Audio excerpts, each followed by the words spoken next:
Hi, I'm Dr. David Purves. Today I want to talk briefly about self-esteem, and more specifically, the effects that problems with self-esteem can have upon you. Now, human beings are complex and complicated, and when people come to my consulting room, one of the first things that I have to do is to create a map of their internal psychological world. Human beings are complex and complicated. Cities and train services are complex and complicated. If you want to see how complex a city is, you've got to look at a map of it. If you want to see how complicated a train service is, you've got to look at a map. Well, the same is true for human beings. You've really got to look at a map of the psychological forces, structures, and motions that flow within the human being. When I do that, when I create this psychological map, I always see a problem with self-esteem. And this is especially true when we have mood disorders such as depression or anxiety and stress. Let me see if I can make this issue a little bit more real so that it kind of resonates with you in a way. Ask yourself this question, and this is a question that I ask my clients repetitively. I say, what is the most negative belief you have about yourself? Well, sometimes people say, my feet are too big, and I'll say, no, that's not what it is. Commonly, people say things like, I'm worthless, I'm disgusting, I'm no good, I'm unlovable, I'm a failure, I'm a fraud, I'm useless, I'm stupid. These are genuinely very negative beliefs to hold about yourself. And if you hold one of these negative beliefs, it is a very distressing thing to kind of realize about yourself. It's a distressing piece of information to carry with you. If you can recognize one of these as being applicable to you, or you ask yourself this question and you work through it a little bit and it comes to pass that you say, well, okay, maybe I'm not good enough or something like that, then it's difficult to live with that piece of information, which gives you basically three choices. The first choice is, and this is the choice that is very commonly adopted by many people, ignore it. You can ignore it. If you ignore it, you think it might go away, If you ignore it, you can carry on as if it doesn't exist. You can put it behind you, you can get on with your life. The trouble is, ignoring it doesn't make it go away. It just, in a sense, puts it a little bit beyond your vision, so you don't necessarily have to look at it so much, but it always exerts its influence. It's like having another moon spinning around the Earth, exerting its gravitational force. Every now and again, when the extra moon and this current moon that we have line up, we're going to have massive gravitational forces disrupting stuff. And that's what it's like. You can ignore it to a degree for a period of time, maybe. And then it's going to be a bit distressing, it's going to be upsetting, it's going to cause things to go wrong. Ignoring it is a commonly adopted strategy, but not very useful. The second strategy is to accept that it's true. Accept that the most negative thing that you believe about yourself is correct. So if I believed, for instance, that my most negative thing was I am a failure, I'm accepting that I'm a failure. I am a failure. And commonly, people who are significantly depressed will sit in my consulting room and say, I am a failure. Like 100%? Yeah. Okay.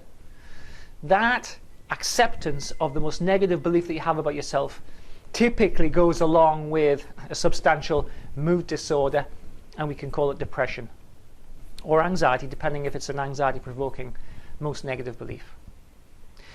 So the first two options out of the three possible options are not very adaptive, not very useful, and they will definitely cause a problem at some point. The third option is a bit more interesting, however.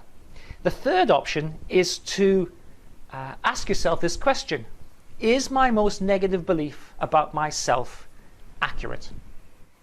Is my most negative belief about myself true? Does my most negative belief about myself stand up to scrutiny? So, for instance, if my most negative belief was I am a failure, I would say I am a failure. Okay. If I was doing my own therapy at the same time, I would say, do you work? Yes, I do work. Do you hold down a job and get a salary? Yes, I do. Can you drive? Yes. Are you able to maintain a relationship? Yes. Are you interested in things? Yes. Have you achieved any academic successes, such passing courses? Yes. So are you a failure? Now, the question is this. When people say, I am a failure, they don't mean, I have failed in being able to make a cheese sandwich. They say, I am a failure. This is a global interpretation of their whole being. I am a failure. So, using this kind of dual therapy process, could I sustain the position that I am a total failure? No, I can't. And in truth, when people say I am a failure, which is a common thing for people to feel, it's hard for them to sustain it because it doesn't match the evidence. The evidence is not actually that they're a failure. What is the case is that they feel a failure. And this is the third option. There is a disconnect, usually, and you'll find it yourself if you care to just inspect it a little bit. There is a disconnect between what you know to be true and what is demonstrably the case from the evidence of the world in which you live and how you feel. So on the one hand, we have, this is what I know to be true. And on the other hand, we have, this is how I feel. These are not the same things. How you feel is what's causing the most negative belief that you have about yourself to have energy. How you feel is not accurately calibrated to the world in which you live, which is why ignoring it and accepting it are both the wrong solution to this problem of problematic self-esteem, because how you feel will not change. It is immune to evidence, it's immune to effort. How you feel will not change unless you challenge it. So what we have to do then is, if we have a problem with self-esteem, and if you recognize any of those labels that I've been using as examples here, what we have to do is to take the third option. We have to examine your most negative belief about yourself. We have to examine your kind of structure of problematic self-esteem, and we have to challenge it and change it. We have to make the feeling, I am disgusting, I'm not good enough, I'm worthless, I'm unlovable, I'm a fraud, I'm a failure, I'm stupid. We have to challenge this feeling,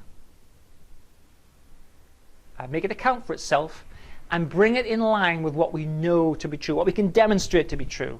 I might not feel very clever, but I am not globally stupid. This is overgeneralized and decontextualized. I might not feel good enough, but the evidence is that I am good enough in many domains in my life. This is cognitive behavior therapy. This is CBT therapy. We challenge the feeling and we make it move to be more in line with what we know to be true. Because what we know to be true is true. Our feelings are not a good guide to reality in a lot of circumstances, and particularly when we have very negative beliefs and feelings about ourselves. So the third option is to challenge and change those most negative beliefs that we have about ourselves.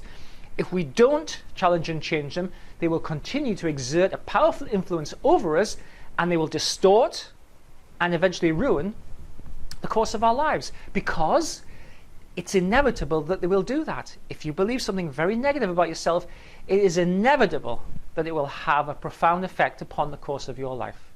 Now, my proposition is this: it doesn't have to do that. Now that you recognize that there are three options, you can take option 1, which is ignore it, option 2, which is accept it, option 3, which is to challenge it and change it.